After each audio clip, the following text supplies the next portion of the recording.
Don Juan caught the eye of the brunette. He had no special mission like James Bond. He didn't play the lute or read Le Monde. Why was it he on whom their sights were set? For let's make no mistake, the women pick which men go down in history as avid tail-chasers with the enviable trick of barely needing to chat up the chick, from Warren Beatty back to Ruddy David. But why the Broads latch on to the one bloke remains what it has always been, a riddle. Byron, though famous, was both fat and broke, while Casanova was a standing joke, his wig awry, forever on the fiddle.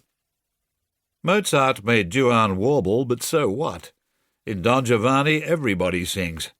The show would fall flat if the star did not, and clearly he's not meant to sound so hot.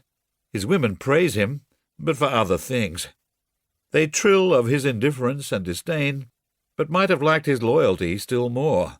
We can't, from how they lyrically complain, conclude that when he left they liked the pain as much as they enjoyed the bliss before.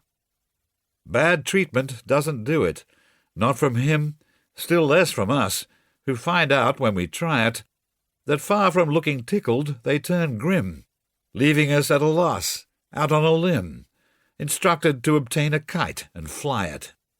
Which doesn't make the chap of whom we speak some gigolo devoted to their pleasure. The fancy man turns no strong woman weak, but merely pumps out what was up the creek. Plundering hulks, he lays up little treasure. Good looks don't hurt, but rate low on their own. The teenage girls who fall for Richard Gere admit his face is random flesh and bone beside Mel Gibson's, that his skin lacks tone, and when he smiles his pin eyes disappear. They go bananas when he bares his chest, but torsos that outstrip his leave them cold. One bit of you might well be the world's best, but women won't take that and leave the rest. The man entire is what they would enfold. The phallus fallacy thus shows its roots afloat in the pornographer's wet dream, by which a synecdochic puss in boots strides forward frantic to be in cahoots with his shy mote grown into a great beam. Ashamed to be without the wherewithal, but all the wherewith you might have down there won't get the ladies queuing in the hall, not if you let it loose at a masked ball, not if you advertise it on the air. None of which means that lust takes a back seat. Contrariwise, it is the main event. The grandest grand dames cease to be discreet.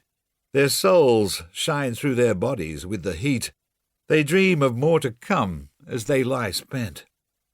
The sort of women who don't do such things do them for him, wherein might lie the clue. The smell of transcendental sanction clings like injured ozone to angelic wings, an envoy, and he's only passing through.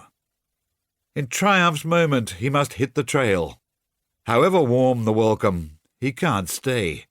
Lest those fine fingers read his back like braille, he has to pull out early without fail. Preserve his mystery with a getaway. He is the perfect stranger. Humbler grades of female don't get even a brief taste. With Errol Flynn fenced in by flashing blades, and Steve McQueen in aviator shades, it always was a dream that they embraced. Sheer fantasy makes drama from the drab, sweet reverie, a slow blues from the bleak. How Cary Grant would not pick up the tab. Omar Sharif sent roses in a cab. Those little lumps in Robert Redford's cheek. Where Don's concerned, the first glance is enough.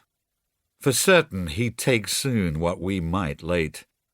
The rest of us may talk seductive guff unendingly and not come up to snuff, whereat we most obscenely fulminate. We say of her that she can't pass a prick.